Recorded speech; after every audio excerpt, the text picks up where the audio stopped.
That is my most feared, most requested song. Seriously. I wrote it as a joke, obviously, and then it just kind of, you know, not to brag, but my vagina got so many hits. But no, it's like, but just so you know, weirdly, the most conservative, literally the most conservative, military, right-wing, Barry Goldwater Republican, saber-tooth, conservative, fucking Princeton All-American football captain, coach, history teacher, fucking dinosaur was his favorite song. I'm talking about my dad. His favorite song, which is so fucking weird because we were really estranged because of, you know, family. It was a lot. I think really at the end of the day, Brooke, is we were so alike in so many ways, but because I'm feral, my life sort of, and I didn't really, it's kind of obvious, I didn't really have parents really around. I got to have the almost full expression of my weirdness because I didn't really have any guardrails or guidelines. But he loved that fucking song. He loved it. And so, like I said, we were estranged for obvious reasons and also some not so obvious, you know, like I said, family. But a year ago, actually, yeah, May 10th. Weirdly, James Beaton and I found ourselves on the East Coast. We weren't touring, but there was like this cancellation of a COVID cancellation of a replacement gig, of a shutdown, of a blah. And then our friend was going to play, and then they got COVID and they had to cancel. And so it was Joe's Pub in New York City, and we were in Portland, Oregon, and they were like, God, could you guys just do us a solid? We need these 2 shows filled. And they're like family, so we're like, yes, of course. And so I took the red eye to New York, and we were really just there to do 2 shows. And I'm staying with friends, and you know, red eyes are great in theory. You're like, oh, I'll just get there and I'll wake up and I'll be there. Yeah, but fucking, it's the worst. Like your ankles turn into, like, you know, calf ankles. Mine were like thankles, like they're thigh ankles. So it's like, you're so swollen, you're like, oh, I need an Uber and some water. You're a fucking mess. And so, first order of business was eat a bagel and go to bed. And I went to bed and I woke up in like total bathed in sweat, my whole body in like massive muscle cramps. And I woke up really in pain and did that thing where you're like, oh fuck, what day is it? Shit, where am I supposed to be? Fuck, oh God, we have a gig tonight. We didn't have a gig that night, it was the next night. And so I calmed down and I was like, what time is it? It's only 1. Okay, I can sleep another couple hours. I don't want to be rude and hang out with my friends. And as I'm holding the phone, I start getting all these messages. Hey, call me, it's important. From my other brother. Hey, call me. I need to tell you something. And then message immediately from my cousin. Hey buddy, I love you so much. Call me if you want to talk. And I'm like, so I didn't call anybody back, I just watched my phone and got the story that my father had had an accident in his home and was in ICU, unresponsive, and can I get there? And yeah, I could. I was in New York, he was in Massachusetts. And so, you know, James and thankfully Joe's Pub, they were like, oh my God, go home, of course, go. Now, like I said, we were estranged. And so I didn't know what to expect walking into a room, like we've been in ICU, tiny little cubicles, crammed together, beeping machines, dire circumstances. So I just kind of, you know, was exhausted, but I prepared myself as best I thought I could. My cousin drove me, and we drove from New York to Massachusetts, and The second I walked into his room,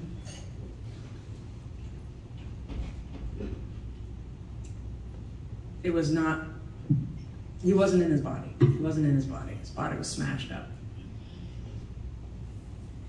But the second I walked into that room, I felt nothing but love. And I'm not telling myself a story. I was ready to just be like, do my thing and be like, say my piece and hold his hand and say goodbye and just go. But I just felt this rush of, I love you, I'm sorry, I love you, I'm so glad you're here. I have to go, I wanna go. And so I said my piece and I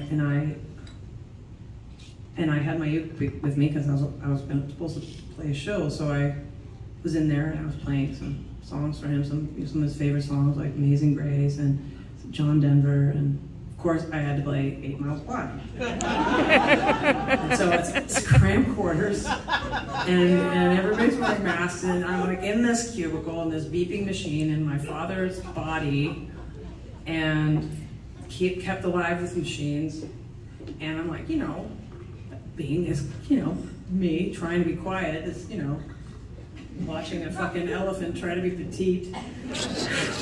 So I'm like, you know, it's super quiet, and then out of nowhere, his machine goes, beep, beep, and I'm like, fuck, and my mask is around my neck. I'm like, oh fuck, and before I could do anything, I'm like, the head of ICU, Nurse Nancy, she comes in, she's wearing 2 masks, her glasses are all fucked up, her hair's all fucked up because she's been surrounded by death for years.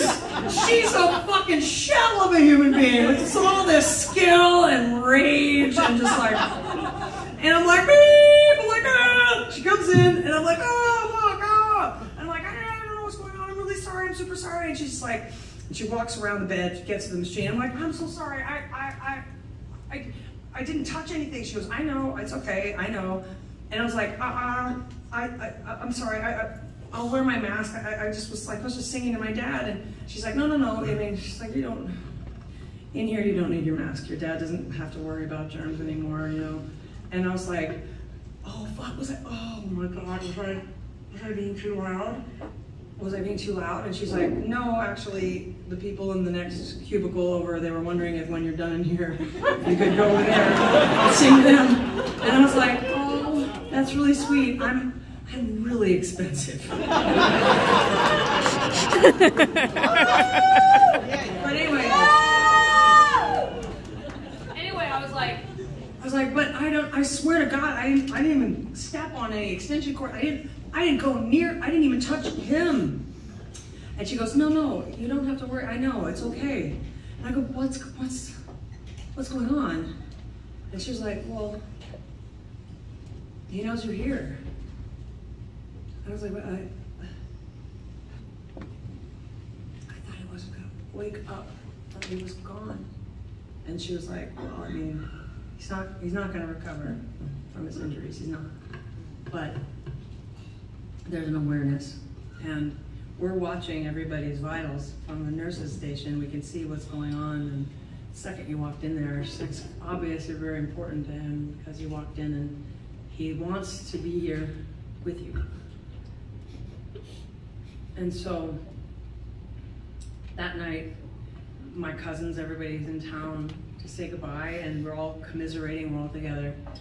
And I'm sitting in my cousin's car with her, and we're talking about, you know, everything that's going on and the accident, and out of nowhere, her car stereo turns itself on and plays a song that was literally like almost word for word the shit we were talking about. And I go, what the fuck are you doing? She goes, what are you doing? I go, what am I doing? It's your fucking car! I'm not doing anything. And she's like, I don't know. I don't play music in the car. And she doesn't fucking, she's a nerd. She's a library scientist. I don't even know what that is. But this song comes on and I go, oh my God, it's Dad. And I was like, and so I'm like, give me a cigarette. And then I look at the stereo. I go, Dad, if this is you, you pick the next song so we know for sure it's you. And no shit, the next song was When the Saints Come Marching In, which is what we play at our family funerals. And I was like, you fine motherfucker. And so I text everybody in the family, I'm like, turn on your stereos, turn on your radios, Dad is talking to us. And so they were taking him off life support the next day, and he was hanging on, and so I was like, fuck it, I'm gonna go see him again one more time. And because I'm a jackass, I just was being kind of flip, and I was in my friend's truck, got the Bluetooth to talk to my phone, and started talking to the stereo, and I'm like, hey Dad, it's your last night on Earth. If you have anything to say to me, now's your chance. Speak up. And I hit play on some, I don't know, some Spotify thing, and a song started, and I was like, oh, cool. Fast forward, and I was like, shit, and I put the phone down, because I thought I was like bumble thumbing it. Put the phone down, fast forward, 5 words, fast forward, first verse, fast forward, skip, 10 words, 3 words, home, sky, love you, sorry, love you, home, peace, out of pain, peace, love you, sorry. So I'm a wreck, obviously, and if you've ever been to UMass and Worcester, it's a huge campus, and trying to find where to park, and crying, and the stereo is tripping balls and like sending me messages. And so I finally find where I'm supposed to park, and I just say to the stereo, I'm like, am I too late? Are you gone already? It's okay, I know you want to go. I know all your favorite people are over there, and I know you want to go, and it's okay, you can go. I love you, and I got to say what I had to say, and I know you're sorry.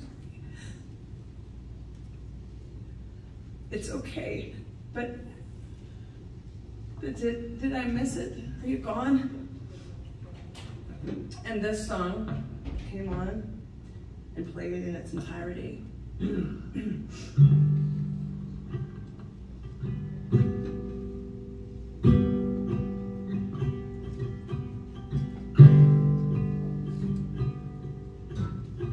If I could make a wish, oh, I think I'd pass. Can't think of anything I need. No cigarettes, no sleep, no light, no sound. Nothing to eat, no books to read. Since I've been loving you, it's left me peaceful, warm and tired. Oh, one more part I ask, there's nothing left to big desire. Peace came upon me, and it leaves me weak. Stop, sleep, silent angel, go to sleep. Sometimes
City Winery.